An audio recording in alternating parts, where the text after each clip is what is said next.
An alarming new report from Rolling Stone alleges direct coordination among planners of the January 6th insurrection and high-profile Trump allies in an attempt to overturn the 2020 presidential election results.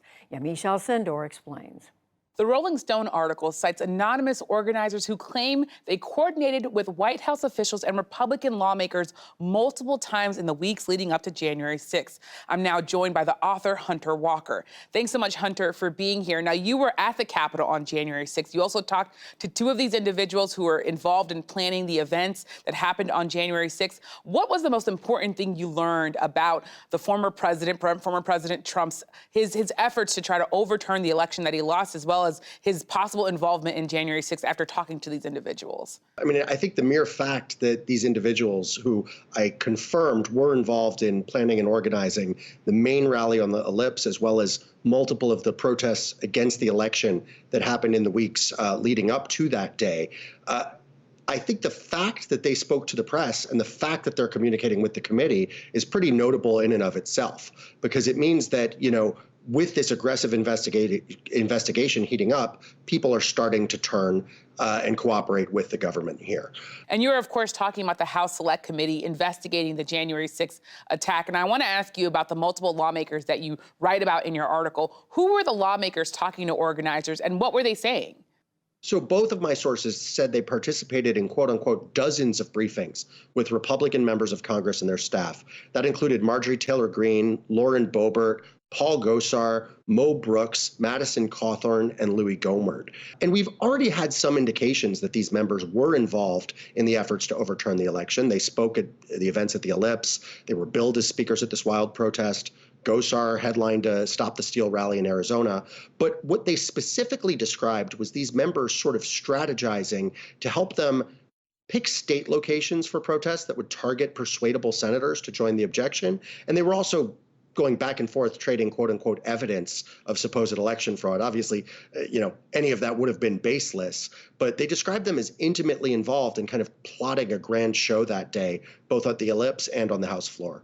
And Representative Gosar dangled this idea of a blanket pardon. Talk a bit about that and explain that it was part of an unrelated ongoing investigation, but was also connected somehow to the events of January 6th. Given that these are cooperating witnesses in a ongoing investigation about a violent crime, I have granted them anonymity. So I'm, not describing the other legal matter in great detail as it would, point in the direction of who I spoke with. But it was an unrelated ongoing investigation. And, frankly, both of these sources told me they still believe in Trump's agenda. They still have questions about the election. They framed it as something they would have done anyway. But they left with the strong impression that Gosar was saying, if you plan these events, if you help us out with this, you will be legally taken care of. And based on your reporting, how much did the Trump White House know? In particular, how much did the White House Chief of Staff at the time, Mark Meadows, how much did he know? And why is it problematic to have the Chief of Staff involved in a rally that was about supporting the president? There's supposed to be a bright line between the White House staff and the political operation. And this would certainly be a violation of that. But of course, that was a pretty regular occurrence during the Trump years. But I think the key thing here is that, the highest level people in the White House were allegedly in contact with these organizers, but also they framed Mark Meadows as someone who had an opportunity to tone this down and stop the violence. But I think the key thing here is that Trump himself was the major player.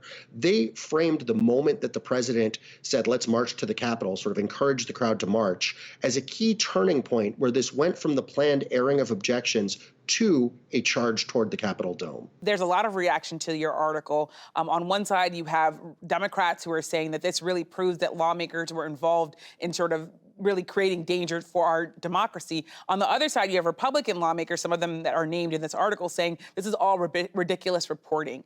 What's your response to that? Well, first off, there's a pile of indications prior to this that these lawmakers were involved to some degree.